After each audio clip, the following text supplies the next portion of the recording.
भारत का दिल ये सिर्फ एक नाम या कोई कहावत नहीं है, बल्कि एक पहचान है।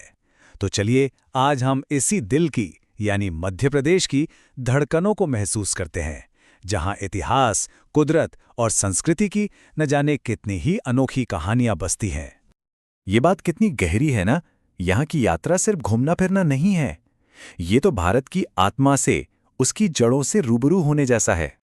तो इस सफर में हमारा पहला पड़ाव है इसका समृद्ध इतिहास और इसकी पहचान। चलिए इसकी प्राचीन धड़कनों को जरा करीब से सुनते हैं। सच कहूं तो यहाँ का इतिहास किसी टाइम मशीन में बैठने जैसा है। एक तरफ भीमबेटका की गुफाएं हैं जो हमें सीधा पाषाण युग मतलब पत्थर के जमाने में ले जाती हैं। फिर आता है सांची का महान स्तूप जो बौद्ध धर्म के उस गौरवशाली दौर की कहानी सुनाता है। और फिर आते हैं खजुराहो के मंदिर। क्या कमाल की कला और वास्तुकला है। मतलब हर दौर ने यहां अपनी एक गहरी छाप छोड़ी है। चलिए अब इतिहास की इन गहराइयों से बाहर निकलकर देखते हैं कि मध्य प्रदेश आज कैसे धड़कता है, यानी इसके शहरों की अनूठी शैली को समझते हैं। यहाँ के हर शहर का अपना एक अलग ही मिजाज है, अपनी एक अलग पहचान है। एक तरफ है झीलों से घिरा हुआ शांत सा भोपाल, तो दूसरी तरफ है इंदौर जो सिर्फ देश का सबसे साफ शहर ही नहीं बल्कि एक जबरदस्त फूड कैपिटल भी है। ग्वालियर का किला तो आज भी अपने संगीत और शान की कहानियां सुनाता है। और जबलपुर, अरे वाह, वहां नर्मदा नदी को संगमरमर की चट्टानों के बीच से बहते देखना एक ऐसा नजारा है जो कभी भुलाया नहीं जा सकता। अच्छा, शहरों की इस भागदौड़ से जरा दूर चलते हैं, क्योंकि मध्य प्रदेश का असली खजाना तो इसके जंगलों और पहाड़ों में छिपा है। ये प्रकृति की एक बिल्कुल ही अलग दुनिया है।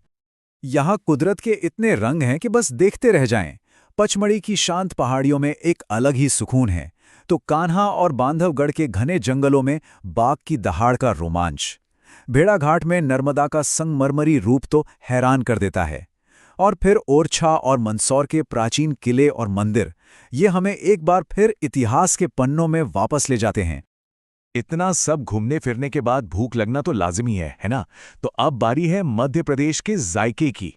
यहाँ का खाना भी बिल्कुल इसकी संस्कृति की तरह ही बहुत विविध और यादगार है।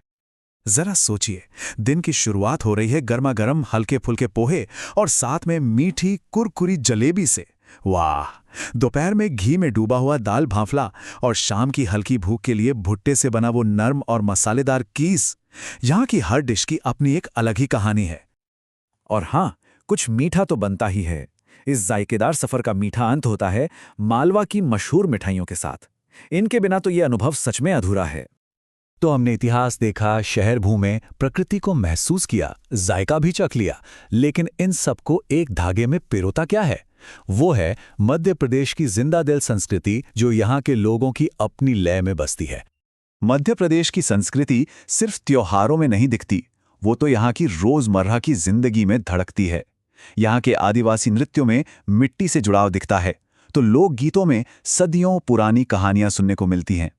एक तरफ खजुराहो का विश्व प्रसिद्ध नृत्य महोत्सव है, तो दूसरी ओर वो आदिवासी मेले जो आज भी अपनी प्राचीन परंपराओं को जिंदा रखे हुए हैं।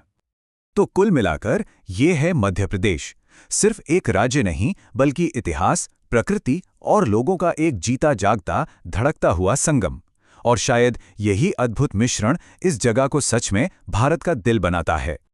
तो हम इस सफर को इसी एक सवाल के साथ खत्म करते हैं। अगर कोई राज्य किसी राष्ट्र का दिल है, तो उसकी धड़कन में आखिर सुनाई क्या देता है? शायद प्राचीन गुफाओं की कहानियां, बाघों की दहाड़ और लोकगीतों की धुनें, सब एक साथ।